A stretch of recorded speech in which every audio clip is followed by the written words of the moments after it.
오늘날 사람들은 자유의 시대를 살아가고 있습니다. 그 중에서도 선진국으로 갈수록 성적 자유가 이제 굉장히 심한데, 우리는 일본을 뛰어넘었고 서방의 어떤 그 나라보다 더 자유롭고 무절제한 어떤 그런 성적인 어떤 자유를 누리는 부분에 있어서는 그런 지경에 올라와 있다, 이렇게 말할 수가 있습니다.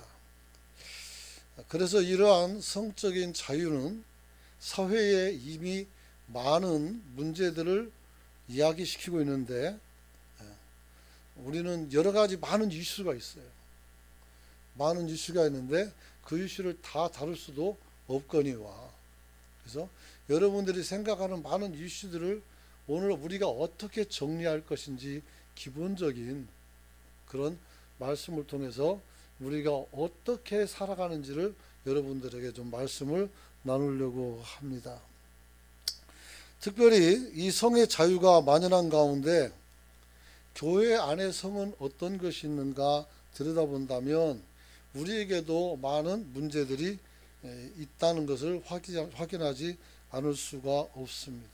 그래서 실제로 이제는 교인들의 성 문제에 대해서 목회자가 은밀하게 상담하던 시대는 끝났고, 이제는 드러내놓고 우리가 개인의 어떤 그런 이야기를 할 필요는 없지만 우리의 문제를 공론화시켜서 우리가 어떤 형태로 우리가 이런 사람들을 보고 또 우리는 또 어떻게 살아야 되는지를 한번 잘 생각해보는 그런 좋은 시간이 될 수 있기를 축원합니다.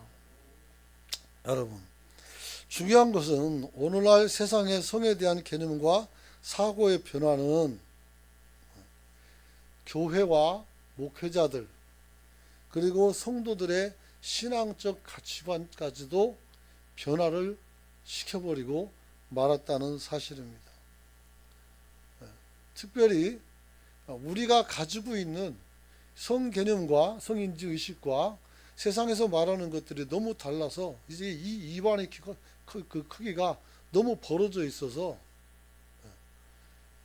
우리는 그 사람들을 이해 못하고 그 사람들은 우리를 너무 율법적이라고 심판하고 들어오는 그런 지경에 와 있고, 한국 교회가 지탄받는 것 중에 하나는 바로 이 성 문제 때문에 너무 보수적이다라고 이야기하기 때문에 지탄을 받고 있는 것도 사실입니다. 그래서 이렇게 이완된 성 개념을 어떻게 하면 우리가 모두가 알아들을 수 있고 모두가 받아들일 수 있는 어떤 그런 선을 찾을 수 있을까라고 저는 이번 설교를 준비하면서 많은 생각을 했고 많이 고민도 했었습니다. 하지만 마음이 편한 것은 절대로 아닙니다. 이 말은 아직도 해답은 성경을 가지고 이 사람들에게 해답을 줬을 때 이 사람들이 과연 받아들일 수 있을까 의문이 들기도 합니다. 여러분, 성의 자유화에 따라서 사회적 인식이 교회가 말하는 순결이나 그런 성의식에 관해서 우리가 보편적이지 못하기 때문에 고루한 사람들이라고 우리가 취급받는 경향이 있다 할지라도 우리는 이 사회의 보편성이나 혹여라도 문화를 핑계로 이야기하고 있는 이 성 문제를 우리는 피해갈 수가 없어요. 그래서 우리가 고루하지만 그래도 여러분들이 세상에 살고 있고 우리 안에서 이루어지고 있기 때문에 우리는 이것을 어떻게든 정리를 해야 돼요. 그래서 후회도 했어요. 괜히 이거 설교했다. 괜히 설교 준비하고 있었다. 후회도 많이 했어요. 그러나 공부를 하고 그리고 설교 준비를 하면서 깨달은 것은 지금이 기회라는 생각이 들고 더 늦으면 이제는 방법이 없을 수도 있겠다라는 생각이 들게 되었습니다. 특별히 성 정체성의 장애자인 동성애자들과 성 자유화로 나타나는 우리가 알고 있는 소아의 성 문제, 학교에서 초등학교 가면 아이들 성교육 하는 거 알죠? 알고 있죠? 예, 그래요. 자기들 성 권리를 또 요구하고 있어요. 예. 여러분 아이가 중학생이나 고등학생 돼서 애 가지고 들어올 수도 있어요. 굉장히 끔찍한 일이지만 여러분들이 도장 찍어준 사람이 그런 걸 만들었어요. 그래서 우리가 참 어렵죠. 그래서 무분별한 성문화를 이제 성자유화로 선언하기 이전에 신앙과 도덕적 책임 그리고 새로운 인식을 우리가 규정할 필요가 있다는 게 제 생각입니다. 왜냐하면 성의 타락은 단순한 외도를 넘어서서 성인식 왜곡 현상으로 사회 규범과 사회 질서가 무너지고 심지어는 우리의 영적 타락이 굉장히 크게 다가올 수가 있기 때문인 거예요. 그래서 고린도전서 6장 9절 보면 이런 말이 있습니다. 불의한 자가 하나님 나라를 유업으로 받지 못할 줄을 알지 못하느냐. 미혹을 받지 말라. 음행하는 자나 우상 숭배하는 자나 간음하는 자나 탐색하는 자나 남색하는 자나 10절 보면 도적이나 탐욕을 부리는 자나 술 취하는 자나 모욕하는 자나 속여 빼앗는 자들은 하나님 나라를 유업으로 받지 못한다 그렇게 말했어요. 여기서 나타나 있는 많은 악들은 우리 삶 속에서 늘 우리가 범하고 있는 그런 악입니다. 그냥 처음 들어보는 것이 아니라 그렇죠.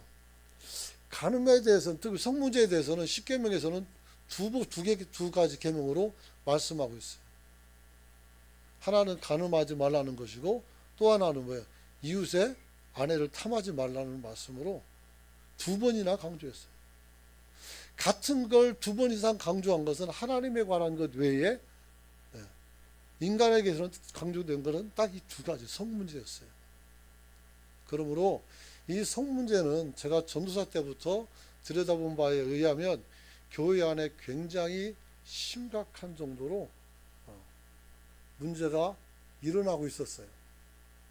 그럼에도 불구하고 목사님들이 대안을 주지 못했고 또 시대의 흐름을 따라가지 못하면서 우리는 성경에 있는 말씀을 그대로 붙잡고 그냥 앵무새처럼 조아리기만 했지 이 사람들이 어떤 아픔을 가지고 있는지도 들여다보지 못했다는 사실을 고백하지 않을 수가 없어요. 이게 바로 교회 문제가 됐어요. 그잖아요. 사랑이 많다며요.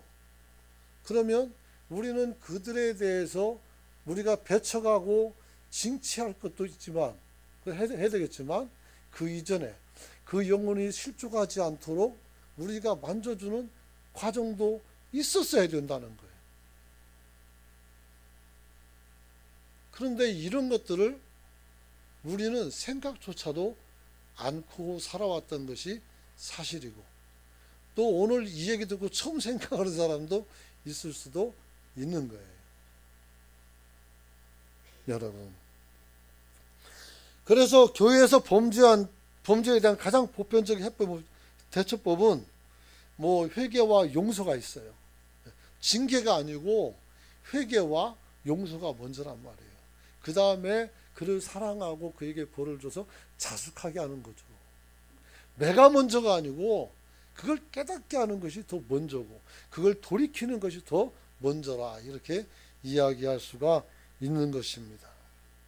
그래서 오늘 실제로 주님께서 이 세상에 오신 목적을 말씀하실 때 이 땅의 모든 사람들을 죄에서 건져내시고 그들을 회복하려는 하나님의 의도가 분명하다는 것을 여러분은 믿으시기 바랍니다. 고린도전서 6장 11절 한번 띄워주시기 바랍니다. 같이 읽어봅시다. 시작. 너희 중에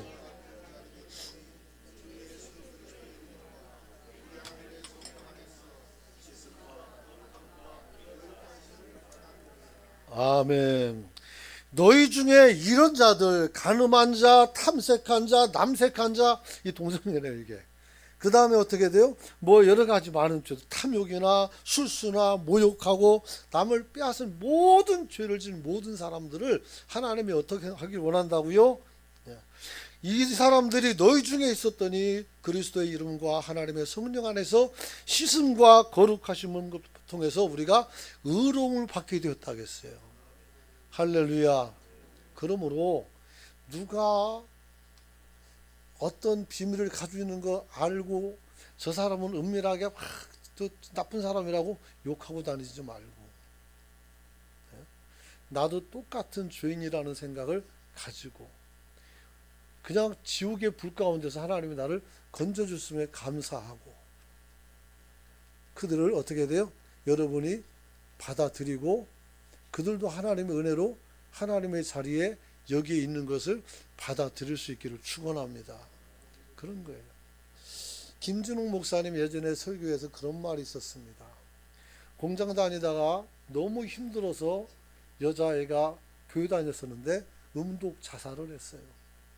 그랬더니 담임 목사님이 자살한 사람은 장례 안 치러준다고 해서 본인이 치러줬다고 했어요. 왜? 자살은 죄거든요. 자기 생명을 죽인 자기 살인이에요. 정말 나쁜 죄예요. 그런데 교회는 그래도 원하면 가서 장례를 치러줘야 돼요. 왜 그럴까요? 그 사람이 너무 불쌍하잖아 이런 게 아니죠. 그게 아니고, 오늘 이 땅에 있는 많은 사람들이 오늘 스스로가 자기 목숨을 끊은 그 아픔을 그 가족과 그 이웃과 사람들을 위로하고, 그가 하나님을 믿었다면 하나님 앞에서 그가 죽으면서 반드시 회개하거든요. 그런 의미에서 우리는 버려진 사람이라도 돌봐야 된다는 것이 제 생각이기도 합니다, 여러분. 그래서 저는 지난번 설교할 때 여러분들이 마음속에 꼭 다짐하는 마음이 하나 있어야 돼요. 그건 뭐냐면, 나 자신과 타인의 모든 죄에 대해서 내가 판결자가 되지 말고 하나님께 맡기시고 하나님이 부르신 바 그 목적대로 우리는 우리의 삶을 살아갈 수 있기를 축원합니다. 괜히 거기서 개입해가지고 여러분이 심판하지 말고 여러분들이 판단하지 말란 말이에요. 하나님이 글을 쓸 수도 있는 거예요. 아, 하나님이 저렇게 더러운 사람 씁니까? 주님께서 넌 더 더럽다 이렇게 말할 수 있어요. 예? 그러니까 여러분들이 심판해서 내가 의로운 자리를 내가 차지하는 것이 아니라 오히려 더 자신을 무너뜨리는 자리에 있다는 것을 알아야 돼요. 그래서 다른 사람의 눈에 있는 어떻게 돼요? 티끌을 보지 말고 네 안에 있는 들보를 보라는 주의 말씀을 우리가 기억하고 있어야 돼요, 여러분. 그러므로 저는 이 본문을 통해서 이 간음하지 말라는 율법의 요구가 어떤 것인지 한번 살펴볼 수 있기를 원합니다. 첫 번째는 주님은 음욕을 품고 여자를 보는 자마다 이미 간음하였다라고 말씀하고 있습니다. 여러분, 마태복음에 나타나는 가장 특징적인 것은 율법을 문서가 아니라 마음으로 실행하는 것입니다. 한번 따라서 합시다. 나의 마음. 내 마음이 어떤 것인가가 굉장히 중요한 거예요. 그렇죠. 그래서 얼핏 초기 기독교에서 성에 대해서 매우 엄격한 기준이 적용된 것처럼 우리는 생각하지만, 이는 오늘 우리가 말하는 성에 대한 인지에 대한 말씀으로 이해하는 것이 더 옳다, 이렇게 말하고 싶은 거예요. 그래서 우리가 다른 사람을 보고 음욕을 품었다는 건 정말 잘못된 거예요. 그러잖아요. 아무리 저도 목사지만 아주 예쁜 처녀가 앞에 쓱 지나면 이쁘다 이렇게 한단 말이에요. 이건 간음죄가 아니에요. 음욕을 품는 게 아니잖아요. 근데 이 음욕이 문제가 되는데 그건 좀 이따 말씀드리고, 어쨌든 우리는 그런 것조차도 막 못하게 해서는 안 되는 것처럼 이야기했던 때가 있었음을 보게 됩니다. 그런데 오늘 주님께서 말하는 성에 대한 인지는 오늘 예수님이 간음에 대한 새로운 워딩을 우리에게 제시하고 있는 것을 보게 됩니다. 로마의 통치 아래 있던 유대인들은 우리가 생각했던 것보다 더 자유분방한 성문화에 대해서 오늘 주님이 알고서 지금 말씀을 주는 거예요. 그들은 지금 정도 수준인지 아닌지는 모르겠어요. 안 살아봐가지고. 하지만 우리가 생각할 만큼 예수님의 말씀을 비춰서 그렇게 완전한 도덕성을 비춰서 봤을 때 거기에 준하지는 못해요. 그것도 한참 떨어져 있어요. 그럼에도 불구하고 예수님은 왜 이 말씀을 하실까? 그래서 오늘 이 말씀은 그 당시에 유대인들과 예수를 따르는 제자들에게 자유분방한 성문화에 대해서 스스로 자정할 것을 요구하고 있는 모습으로 확인이 됩니다. 스스로가 어떻게 돼? 자중하라는 거예요. 자중하라는 거예요. 마음에 따르는 대로, 생각에 따로, 욕구에 따라서 막 저지르는 것이 아니라 자중하라는 거예요. 그래서 어거스틴은 그때 당시 어떻게 말했는가 하면, 원죄 아래의 모든 사람들이 육적인 욕망의 죄에 빠지게 되었다, 이렇게 말합니다. 아담의 범죄로 인해서 우리는 육적인 욕망을 갖게 됐다는 거예요. 그게 돈이든지, 그것이 성이든지, 그것이 벼슬 관리든지, 명예든지, 우리는 이 욕망의 문제를 해결을 하지 않으면 안 되게 되어 있단 말이에요. 그래서 우리는 다 죄에 빠지게 되는 거예요. 다 죄에 빠져. 그래서 칼빈은 우리가 완전한 죄인이라고 말하고 있어요. 그리고 우리는 이 죄에서 벗어날 수 있는 능력이 없어요. 이게 바로 전적 무능력이에요. 5대 교류 중에 하나예요. 장로교회.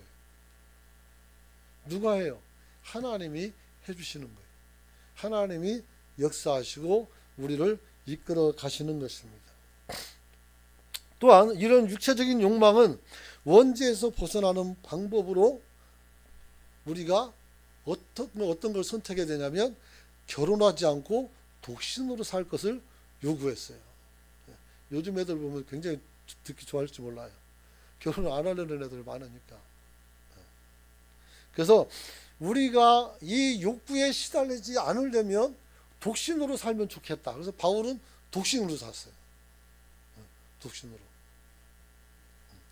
뿐만 아니라 결혼한 사람들은 그 성을 어떻게 사용해야 되느냐, 아이를 출산하는 그 용도로만 사용하라고 말을 해놨어요. 우리가 강아지인가요? 정말 토끼도 아니고. 그래서 어거스틴이 너무 좀 심하게, 그러니까 이 예수님의 말씀을 받고 초대교인들은 이렇게 엄격한 성의식을 만들어냈다는 것을 이야기할 수가 있습니다. 그래서 그럼에도 불구하고 어거스틴이 이런 말을 했지만, 원죄 아래 필연적으로 육체의 죄를 지을 수밖에 없는 것이 사람인 것을 알게 되어서 수많은 자범죄를 피하기 위해서, 그리고 또 성적인 어떤 문제를 해결해 주기 위해서 성에 대해서 자율적 억압을 이야기했어요. 양심에 따라서 네가 이제 어떻게 그 성을 관리하라, 이렇게 말했어요. 근데 우리가 양심이라는 게 종이짝 한 장만 못 해가지고 조금만 이득되면 홀라당당 팔아먹는 게 양심인데, 뭘 믿고 이런 말 했는지 잘 모르겠습니다. 하나님의 명령이 생육하고 번성하라는 말씀을 부응하기 위해서 성이 필요하다, 이렇게만 이야기했어요. 그래서 참 안타깝지만, 분명히 논란의 여지가 있지만 구약의 다양한 부분에서는 보면 오히려 어거스틴이 말한 것과는 반대 현상이 나타나고 있다. 이렇게 이야기합니다. 그래서 오히려 성적 욕망을 부정하게 즐기는 경향도 없지 않아 있었다라고 이야기할 수 있습니다. 굳이 언급하면 유다와 며느리 다말 사건, 모세와 구수 여인의 사건, 다윗과 바세바 사건, 이건 욕구에 따른 어떤 그런 간음의 현장이었다 이렇게 말할 수가 있습니다. 그래서 우리는 인생의 본성은, 인간의 본성은 아름다움에 끌리는 경향이 있고 그것에 대한 소유욕이 있다는 것을 인정해야 됩니다. 그리고 이것을 바르게 사용할 수 있도록 교회는 길을 열어줘야 되고 이야기를 해줘야 될 사명이 있어요. 그래서 예수 그리스도의 복음을 잘 이해한 바울은 고린도전서 6장에서 15절부터 쭉 보면 많은 말씀이 나와 있는데 여러분들에게 말씀을 좀 얘기하려고 합니다. 굉장히 장황하게 설명하고 있는데 바울이 제시한 성 부분만 간략하게 말씀을 드리자면 세 가지로 말씀할 수 있어요. 첫째는 바울은 우리의 몸이 그리스도의 지체인 것을 알고 성의 대상을 함부로 결정하지 말라고 말씀하고 있습니다. 자, 잘 들으세요. 우리는 하나님의 지체, 그리스도의 지체란 말이에요. 그러므로 우리가 성의 대상을 함부로 결정하지 말라는 말이에요. 여러분이 잘 생각해서 깨달았기 축복합니다. 15절 보면 고린도전서 6장 15절로 17절까지 한번 읽어주시기 바랍니다. 시작. 너희 몸이 그리스도의 지체인 줄 알지 못하느냐? 내가 그리스도를 지체를 가지고 창기의 지체를 만들겠느냐? 결코 그럴 수 없느니라. 창기와 합하는 자는 저와 한 몸인 줄 알지 못하느냐? 일러스되 둘이 한 육체가 된다 했으니 주와 합하는 자는 한 영이니라. 그렇죠.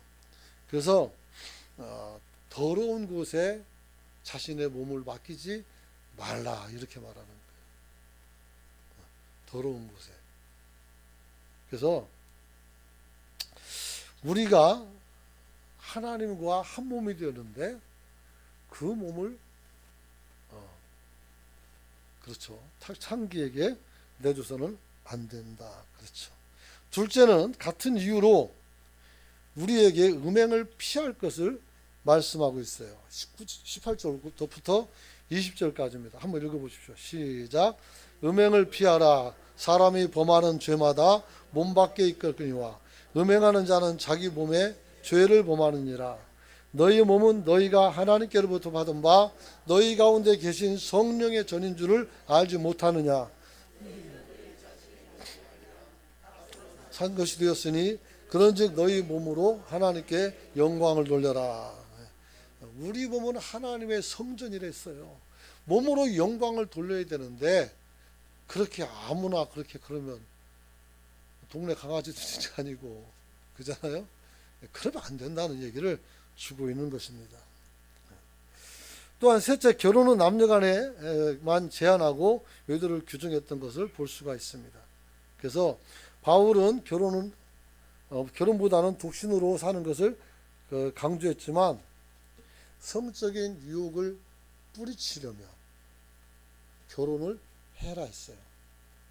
그래서 구약인들과 조금 다르게 그 십계명에 나타났던 그거는 좀 다르게 우리가 생산을 위해서만 성을 쓰는 게 아니라 우리가 즐거움을 위해서도 성을 쓸 수 있다는 것을 여기서 여지를 보여주고 있어요. 그렇죠. 그래서 음행의 연고로 남자마다 자기 아내를 두고 여자마다 남편을 두어서 서로 만족을 하고 살아라 이렇게 말씀하신 거죠. 이것이 아마 가장 건전한 성의식이다 이렇게 말할 수가 있습니다. 그렇다면 그럼 구약에 말씀하고 구약에서는 성을 약간 억압하는 것처럼 이렇게 말씀하고 있는데 정말 그것이 성경적인가 그렇게 묻는다면 그렇지 않아요. 왜냐하면 하나님께서 남자를 만드시고 이후에 여자를 만드셨어요. 아담을 만드시고 하나님의 하시는 일은 뭐냐면 여자를 만들었단 말이에요. 그래서 아담에게 그 여자를 데려다 줘서 둘이 사랑하고 살 수 있도록 길을 열어준 거예요. 그래서 창세기 2장 22절부터 25절 말씀 한번 그것도 읽어주시기 바랍니다. 많이 읽겠서 미안합니다만 읽으세요. 시작. 여호와 하나님이 아담에게 취하신 그 갈빗대로 여자를 만드시고 그를 아담에게로 이끌어오니 아담이 가로되 이는 내 뼈 중에 뼈요 살 중에 살이라. 이것을 남자에게 취하였으니 여자가 칭하리라 하리라. 이러므로 남자가 부모를 떠나 그 아내와 연합하여 둘이 한 몸을 이룰지어다. 아담과 그 아내 두 사람이 벌거벗었으나 부끄러워하지 아니하니라. 이 여성을 하나님께 양도받으시고 아담이 얼마나 기뻐했는지 어떻게 너랑 나랑은 어떻게 같은 뼈와 같은 살을 가졌다는 거예요. 너랑 나랑은 똑같다는 거예요. 그래서 얼마나 이것을 기뻐했는지 몰라요. 그래서 남성과 여성은 우리가 요즘 성인들을 보면 동등하다고 동등. 그러나 기능과 하는 일이 동등할 수는 없어요. 근데 그것까지 동등하다고 막 빡빡 우겨싸니까 정말 사회 갈등이 일어나고 도대체 여성가족부는 뭐 하는 사람인지 모르겠다는 이야기들이 많이 터져 나오는 것도 사실이란 말이에요. 욕하고 싶은 것은 아니에요, 사실은. 자, 그래서 성경적으로는 어떻게 돼요? 내 아내를, 내 사람을 즐기고 사는 것은 아무런 문제가 없다. 이렇게 말할 수 있어요. 그러니까 어거스틴이 너무 많이 나간 거예요. 두 번째로, 그러면 다만 주님은 뭐라고 말했습니까? 음욕을 품고 여자를 보는 자마다 마음의 힘이 가늠했다. 이렇게 말씀하고 있습니다. 여기서 음욕이라는 것은 무엇입니까? 상대를 순수하고 또 그 순수하지 않은 동기에서 사람을 취하는 것을 말합니다. 이 사람을 순수한 사랑 외에 다른 것으로 섬기는 사람들, 품는 사람들이 있죠. 그래서 오늘 주님께서는 세 번역 성경 보니까 이렇게 써 있어요. 마태복음 5장 28절을 그러나 나는 너에게 말한다. 여자를 보고 음욕을 품는 사람은 이미 마음으로 여자를 범하였다. 이렇게 말했어요.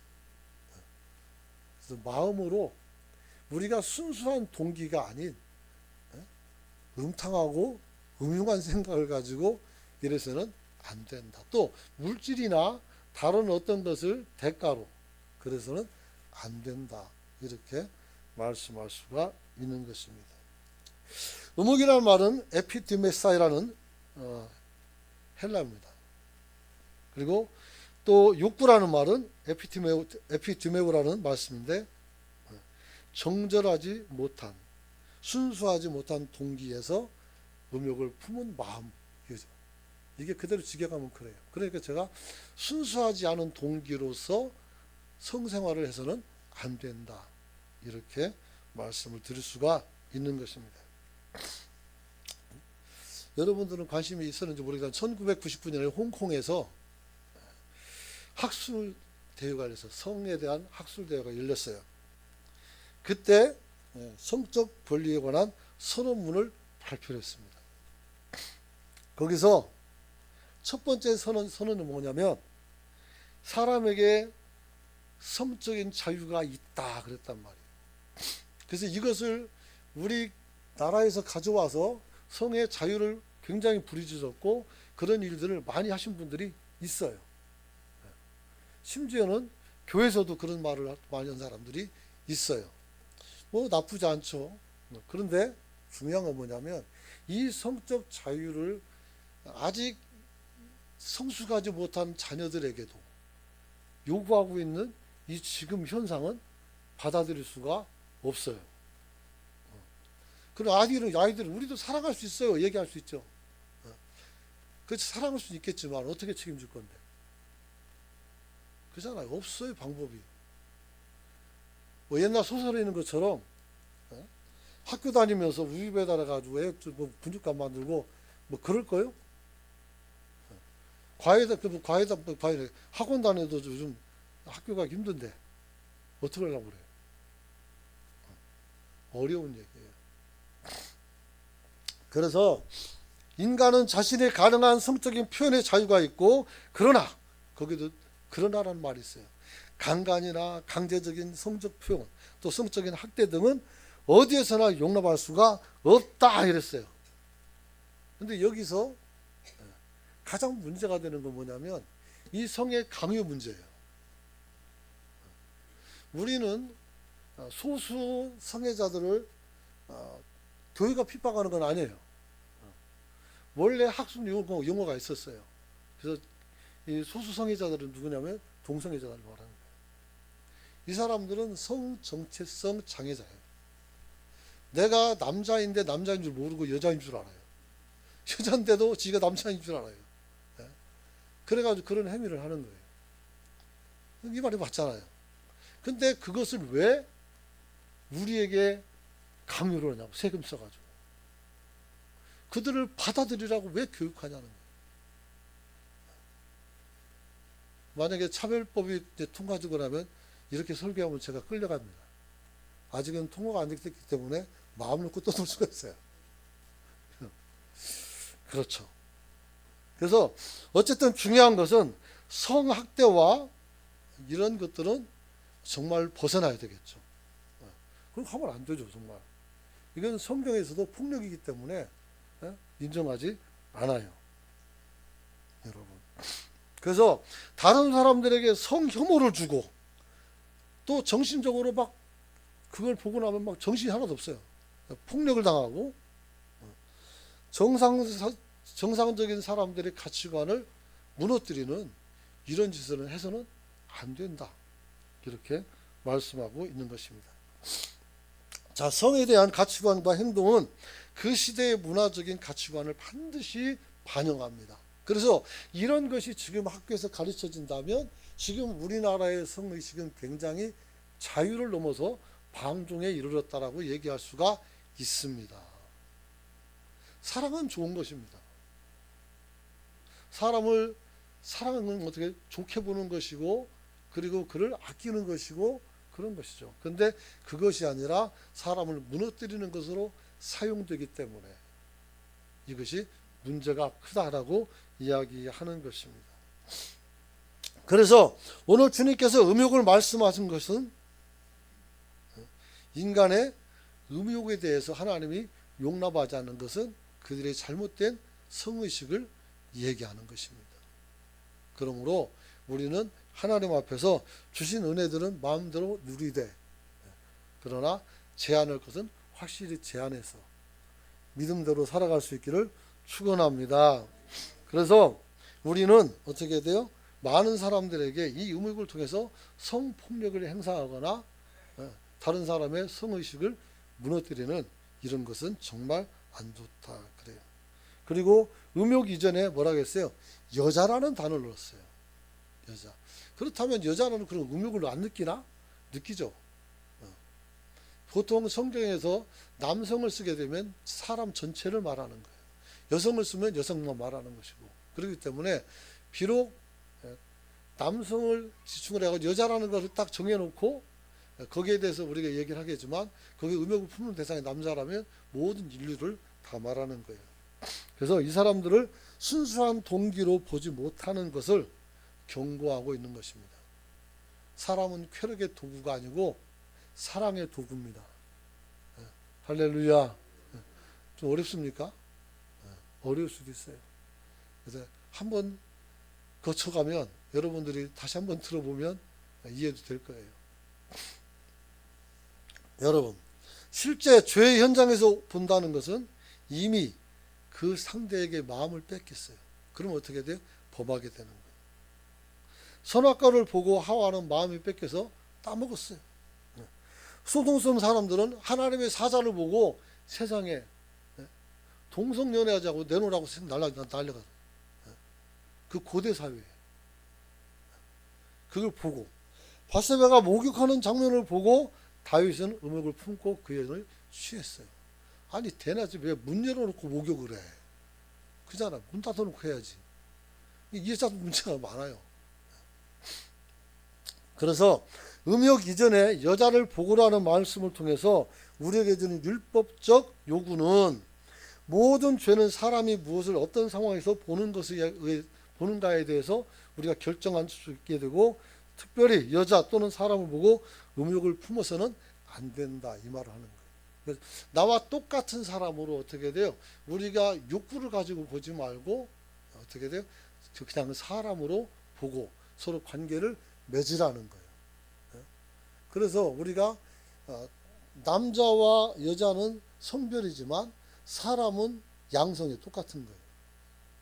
그래서 성경은 이미 양성평등을 이루어놨어요. 근데 우리나라에서 만드는 양성평등은 남자들을 범죄자 만드는 양성평등이 많아요. 그렇기 때문에 이걸 또 받아들일 수가 없는 거예요. 그렇잖아요. 되지도 않은 규칙을 만들어가지고. 그렇죠. 자, 그래서 오늘 우리는 사람들을 보고 음욕을 품지 말고 그냥 사랑하는 마음으로 우리가 경건하고 복되게 우리 서로를 바라볼 수 있는 저와 여러분이 되시길 축원합니다. 그렇죠. 그러므로 사랑이 아니고 동성애를 통한 변질될 사랑이나 욕망으로서 사람을 바라보는 것은 주님께서 이미 너는 간음자라고 선언해 버렸다는 것을 우리는 알아야 됩니다. 그리고 마지막으로 주님은 우리로 실족하게 하는 모든 것을 버려서라도 우리가 순수하지 못한 성적인 욕구가 아닌 사람을 쾌락의 도구로만 사용하는 비정상적인 성범죄를 범하지 않기를 원한다는 것을 말씀하고 있어요. 그래서 29절에 보면 뭐라고 했어요? 오른 눈이 너로 실족하면 빼래요. 그 다음에 내 백체 중 하나가 없어지고 온몸이 지옥에 던져지지 않는 것이 유익하다 그랬어요. 또 오른손이 너를 실족하면 찍어내버리라 그랬어요. 우리 이 얘기는 우리가 눈을 막 진짜 뽑고 손을 잘라내고 막 그게 아니고, 실제로 제가 아는 어떤 분은 그 거세를 하셨어요. 거세를. 그럼 그 사모님 어떻게 돼? 그렇잖아요. 그래가지고 한번 굉장히 논쟁이 있었던 적이 있었습니다. 여러분, 스칸달리조라고 해서 실족하다는 동사인데 걸리게 하다, 넘어지게 하다, 그런 뜻이에요. 오늘 여러분을 넘어뜨리는 욕망에 대해서 여러분의 마음에서 단호하게 몰아낼 수 있기를 축원합니다. 그거예요. 오늘 그것을 말씀하는 거예요. 이것은 단순히 성적인 욕구뿐만 아니라 재물이나 명예나 아니면 어떤 다른 거라도 동일하게 적용이 가능한 것입니다. 그래서 우리는 하나님 앞에서 우리 눈으로 잘못된 어떤 그런 욕구를 가지고 사람을 봐서는 안 된다. 또 우리가 잘못된 생각을 가지고 사람을 어떻게 돼요? 품어도 안 된다는 거예요. 오로지 자기 하나의 만족을 위해서 그런 것도 아니다. 이렇게 말씀을 드릴 수가 있는 것입니다.